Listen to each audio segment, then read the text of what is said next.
하나님 말씀은 창세기 11장 1절에서 9절까지의 말씀입니다.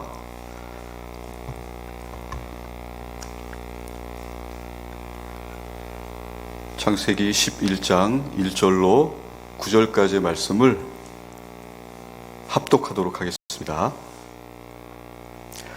온 땅의 언어가 하나요 말이 하나였더라. 이에 그들이 동방으로 옮기다가 신할 평지를 만나 거기 거류하며 서로 말하되 자 벽돌을 만들어 견고히 굽자 하고 이에 벽돌로 돌을 대신하며 역청으로 진흙을 대신하고 또 말하되 자 성읍과 탑을 건설하여 그 탑 꼭대기를 하늘에 닿게 하여 우리 이름을 내고 온 지면에 흩어짐을 면하자 하였더니 여호와께서 사람들이 건설하는 그 성읍과 탑을 보려고 내려오셨더라. 여호와께서 이르시되 이 무리가 한 족속이요 언어도 하나이므로 이같이 시작하였으니 이후로는 그 하고자 하는 일을 막을 수 없으리로다. 자 우리가 내려가서 거기서 그들의 언어를 혼잡하게 하여 그들이 서로 알아듣지 못하게 하자 하시고 거기서 그들을 온 지면에 흩으셨으므로 그들이 그 도시를 건설하기를 그쳤더라. 그러므로 그 이름을 바벨이라 하니 이는 여호와께서 거기서 온 땅의 언어를 혼잡하게 하셨음이니라. 여호와께서 거기서 그들을 온 지면에 흩으셨더라. 아멘. 기도하시겠습니다. 하나님 아버지 감사합니다. 한 주를 지나는 수요 기도회에 저희를 불러주시고 하나님의 계시의 말씀 앞에 저희를 세워주시니 감사합니다. 사랑하는 주님, 우리가 그토록 갈망하는 성령 충만이 말씀 충만임을 깨닫는 시간이 되기를 원합니다. 그것을 위하여 성경에 쓰인 원목적대로 말씀을 전할 수 있도록 설교자 입술을 붙잡아 주옵소서. 감사합니다. 사랑합니다. 예수님의 이름으로 기도드립니다. 아멘. 하나님이 이끄시는 나라라는 제목으로 말씀을 전하겠습니다. 수요 기도회는 하나님과 나만의 비밀을 만드는 시간이라고 생각해 보았습니다. 하나님 뜻대로 살고자 나를 쳐서 복종하고 또 복음을 위하여 기꺼이 이 되기로 작정하는 그 시간, 그 시간이 우리 수요 기도회가 되기를 원합니다. 오늘 기도회를 통해서 특별히 기대하는 것은 남을 나보다 낮게 여기는 긍휼의 마음, 그 용서의 마음이 우리 가운데 충만하게 임하시기를 소망합니다. 용서하는 마음은 하나님께서 부어주셔야만 가능한 것 같습니다. 나를 힘들게 하는 그 사람을 생각하며 그럴 수 있지, 그래. 내 안에서 자비가 넘치고 그것을 통해서 자유롭게 되고 평안을 누리는 경험, 여러분은 그런 경험 해보셨습니까? 이렇게 용서를 통해서 평안을 경험해 보신 분이 계시다면 아마 그 분이 경건을 추구하는 삶을 살고 계신다 하면 그분의 경건은 거의 이루어졌다고 봅니다. 용서는 용서할 수 없는 상황에서 용서하는 것입니다. 그런 의미에서 용서는 갑과 을의 관계에서 갑이 아니라 을의 삶을 사는 사람이 용서를 할 수 있습니다. 을에 대한 에피소드를 하나 말씀드리고 싶습니다. 지금까지 저는 많은 설교를 들었습니다. 그 가운데 기억나는 설교가 있는데요. 현재 제가 다니는 신학교 총장님이 하신 설교 말씀입니다. 그분 말씀에 의하면 나는 26살에 목사가 되었고 그 후 40년 동안 목회를 했는데 단 한 번도 갑의 삶을 살아보지 못했다. 평생을 을로 살았다. 그런데 이런 을의 삶을 살고자 나선 여러분을 보니 어이가 없기도 하고 한편으로는 감사하기도 하고 만감이 교차한다 라는 내용이었습니다. 목사는 평생 을로 살아야 하는구나. 그 자리에 모든 전도사님들이 조용해졌습니다. 제 생각에 그 침묵의 의미는 괜히 왔다. 소명이 숨는 시간 같았습니다. 안 그래도 세상의 갑질에 지쳐 있는데 내 발로 걸어 들어왔구나. 한숨을 참는 것이 역력해 보였습니다. 이렇게 무거운 은혜의 시간이 지나고 어떤 사람이 패기 있게 나섰습니다. 여러분, 이왕 어려운 거 하나 더 얹읍시다. 을로 산다는 것 앞에 기쁨이라는 단어를 얹어봅시다.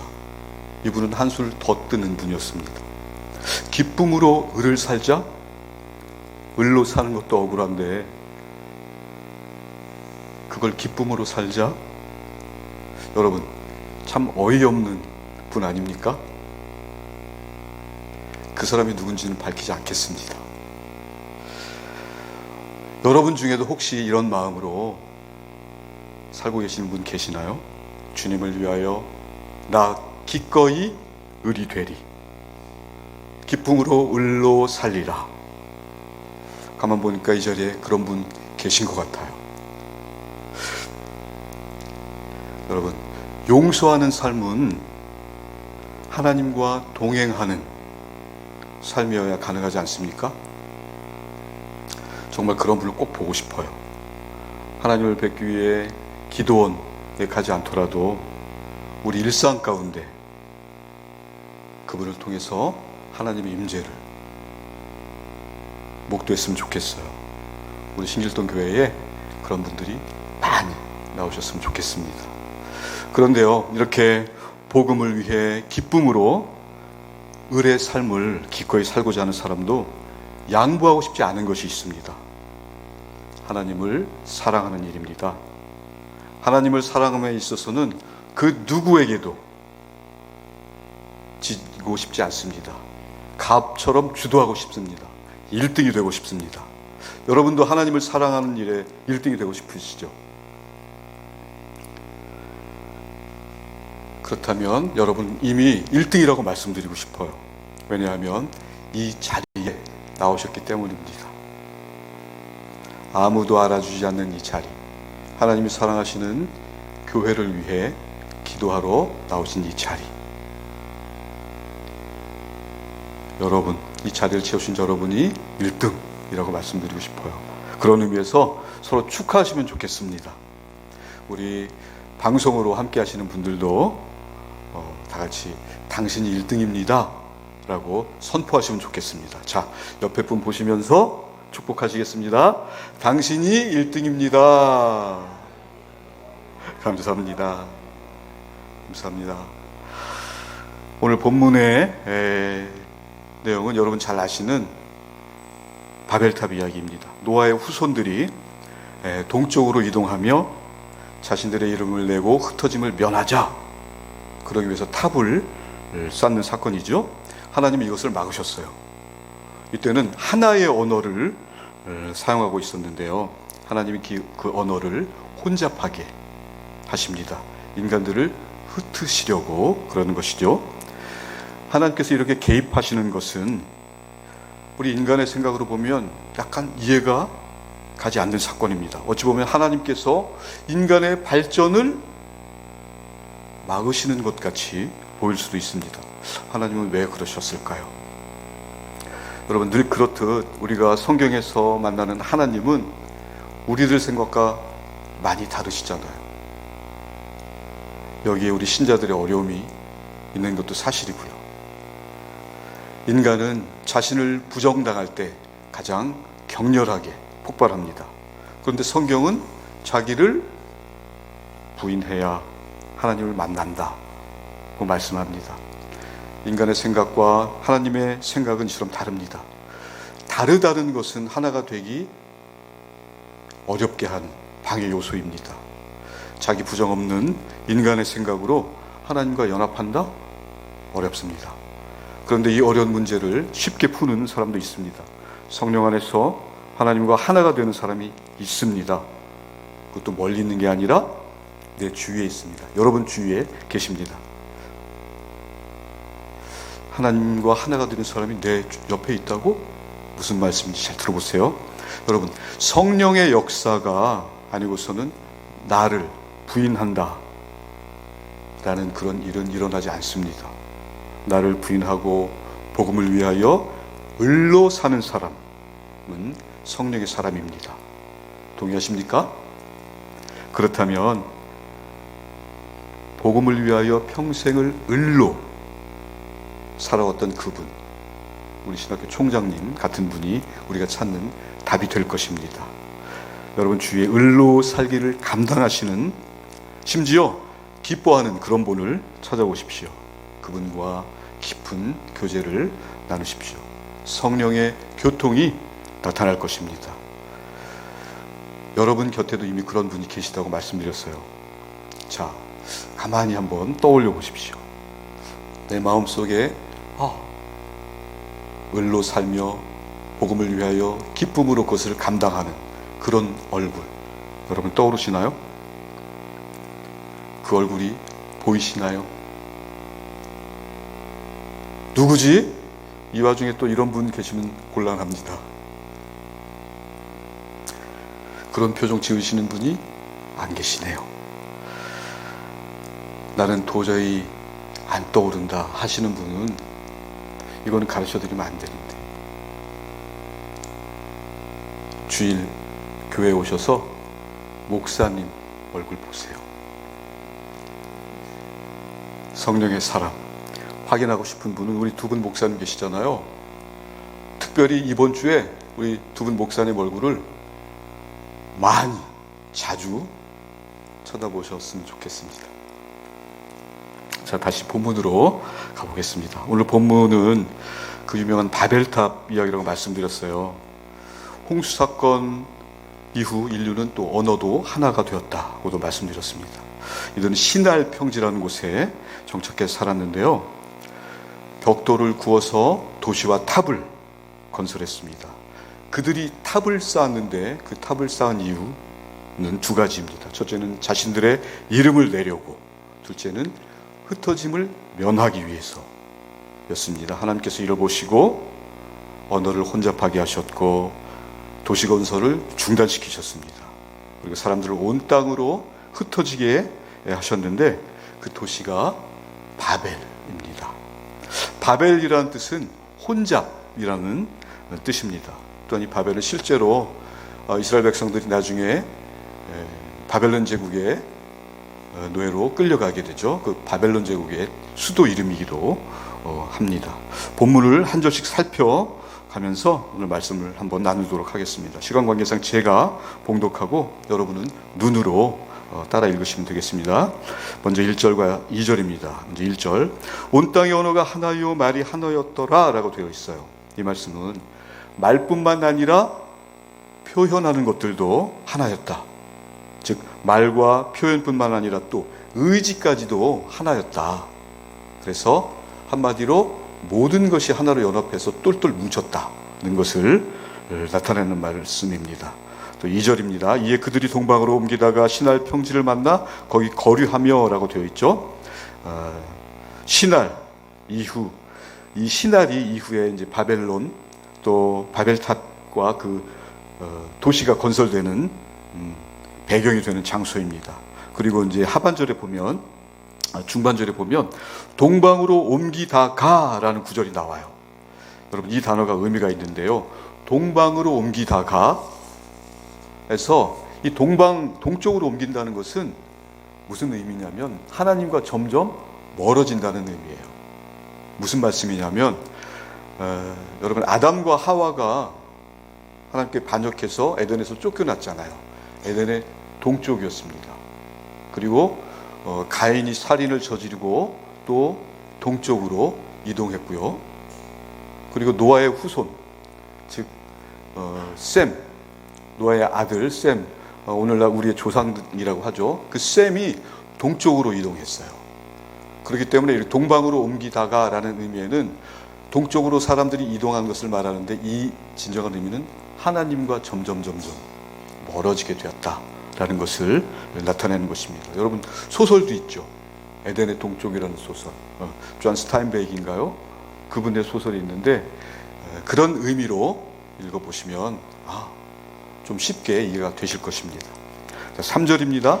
서로 말하되 자 벽돌을 만들어 견고히 굽자 하고 이에 벽돌로 돌을 대신하며 역청으로 진흙을 대신하고 라고 되어 있습니다. 벽돌과 역청은요, 이 메소포타미아 지역에서만 사용했어요. 우리가 알고 있는 히브리, 팔레스타인, 이스라엘 지역에서는 돌로 건축물을 지었잖아요. 그리고 진흙으로 만들었는데 이들은 벽돌과 역청으로 만들었어요. 역청이라는 것은 오늘날로 말하면 아스팔트 같은 건데, 그러니까 방수도 되고 접착제예요. 그걸로 탑을 건설했는데, 탑이라는 것이 이렇게 탑을 쌓는 이유가 인간의 입장에서 보면은 신에게 향하는 어떤 그런 마음, 또 신의 입장에서는 보면 그 탑을 통해서 인간으로 내려오는 어떤 그런 의미잖아요. 그래서 이 바벨탑을 지을 때, 건설할 때 역청을 사용해서 만들었다. 진흙이 아니라. 벽돌과 역청을 사용했다는 것은 이들의 문화가 상당히 앞섰다, 상당했다라는 것을 또 의미하는 것입니다.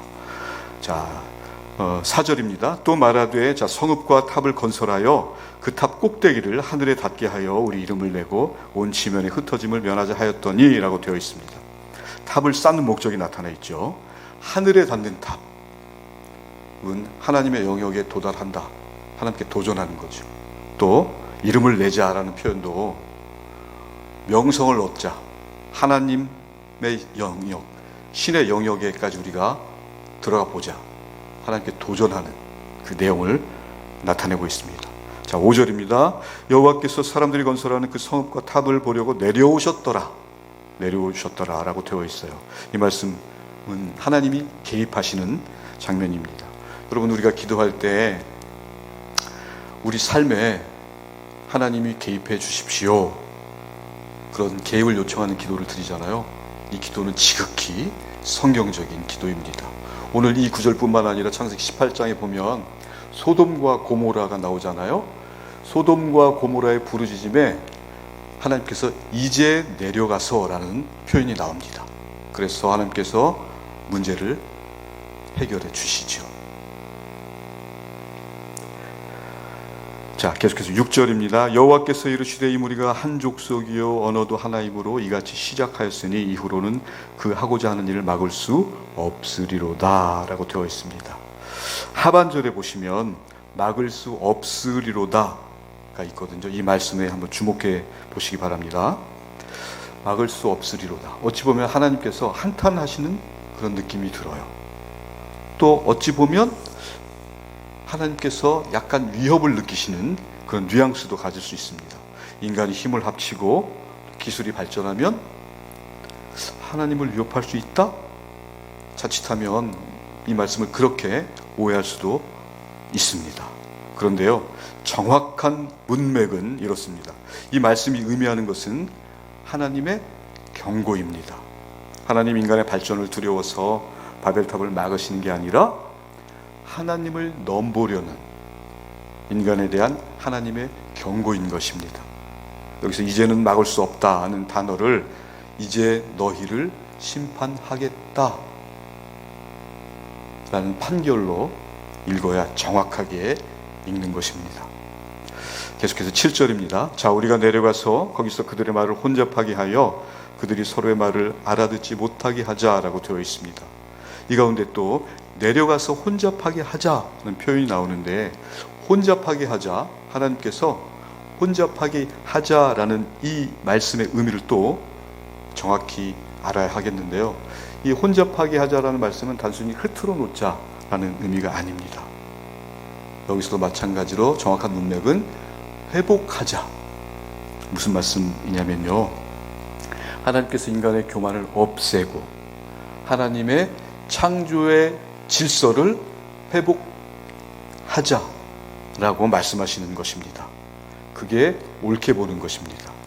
그리하여서 8절에서 여호와께서 거기서 그들을 온 지면에 흩으셨으므로 그들이 그 도시 짓기를 그쳤더라가 되는 것이죠. 여러분, 하나님은 목적을 가지고 움직이셨습니다. 무슨 목적? 질서 회복. 바벨탑 사건 하면 창조의 질서를 회복하시는 하나님이 머리에 딱 떠올랐으면 좋겠습니다. 바벨탑 사건은 창조의 질서를 회복하시는 하나님. 그러면 이 바벨탑 사건이 한 줄로 딱 정리가 될 줄 믿습니다. 마지막으로 9절입니다. 그러므로 그 이름을 바벨이라 하니 이는 여호와께서 거기서 온 땅의 언어를 혼잡하게 하셨습니다. 여호와께서 거기서 그들 온 지면에 흩으셨더라가 되는 것입니다.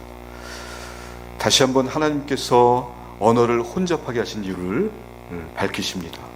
거듭 말씀드리지만 하나님의 목적은 단순한 혼잡을 유도하는 것이 아니라 하나님의 창조 질서를 온전하게 회복하시려는 하나님의 의도적인 행위입니다.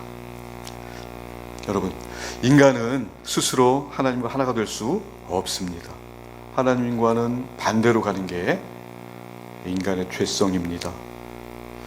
오늘 말씀을 통해서 하늘에 닿으려는 인간의 교만을 보셨습니다. 그런데 여러분 알고 계시는 게 또 있잖아요. 스스로 땅에 내려오신 겸손하신 하나님, 땅에 내려오심으로 우리 인간을 품어주신 예수 그리스도. 여러분, 하늘에 닿으려는 인간의 교만과 땅에 내려오신 겸손한 하나님이 확실하게 보이십니까? 연약한 육체로 겸손으로 이 땅에 오신 예수님이 교회의 머리가 되셨어요. 그래서 교회를 통해서 성령 안에서 지금 저와 여러분을 통치하고 계십니다. 그 통치를 받고 있는 저와 여러분은 하나님의 직접 통치를 받고 있는 것입니다. 이것을 꼭 기억하시기 바랍니다. 바벨탑 이야기는 또한 개인적인 그런 반역이 아닙니다. 집단적인 죄입니다. 저와 여러분이 속해 있는 회사나 교회나 국가가 집단입니다. 인간들이 연대해서 집단을 이루고 목적을 달성하는 것, 그럴듯해 보입니다. 그런데 오늘 온 땅의 언어가 하나가 된다. 그래서 알 수 있는 것은 이 땅에서 이루어지는 하나님 없는 연대는 위험하다. 하나님과 끊긴 집단은 그것이 회사든 교회든 국가든 언제라도 죄에 노출될 수 있다. 연루될 수 있다. 이렇게 말씀드리고 싶어요. 서로 연대해서 세를 불리고 그 세력으로 정권을 잡고 그 정권이 독재를 일삼고 인류에게 얼마나 많은 비극적인 사건을 가져다 주었습니까? 여러분 잘 알고 계시지 않습니까?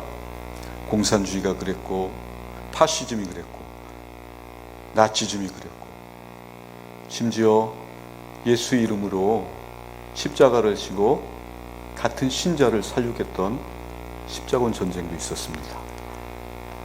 여러분, 히틀러가 총통이 될 때 국민들이 90% 정도 열광했어요. 지지했어요. 선전선동에 놀아났어. 거짓말에 속았어. 이렇게 변명하면서 히틀러 한 사람에게 책임을 전가하는 것은 스스로를 속이는 것입니다.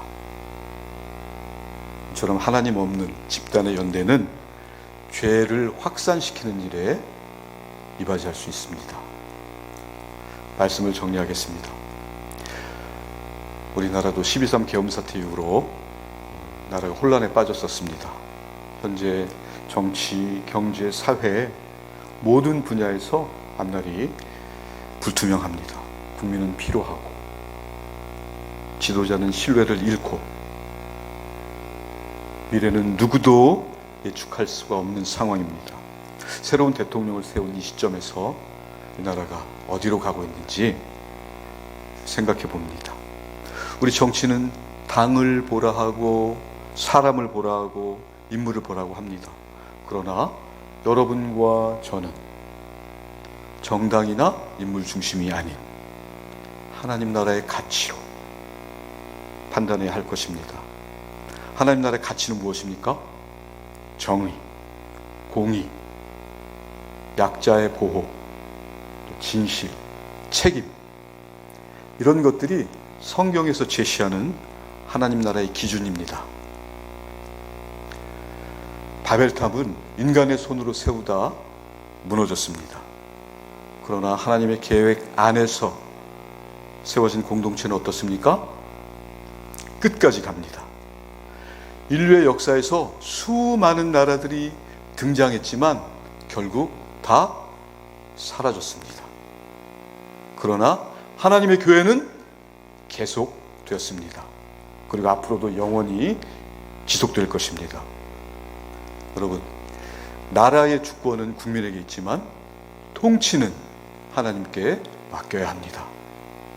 하나님이 세우시고 하나님이 이끄시는 나라는 그분 안에서 영원할 것이기 때문입니다. 그렇기 때문에 내게 주어진 모든 시간, 그 시간을 하나님의 통치로 충만하게 채우는 저와 여러분이 되셨으면 좋겠습니다. 아멘.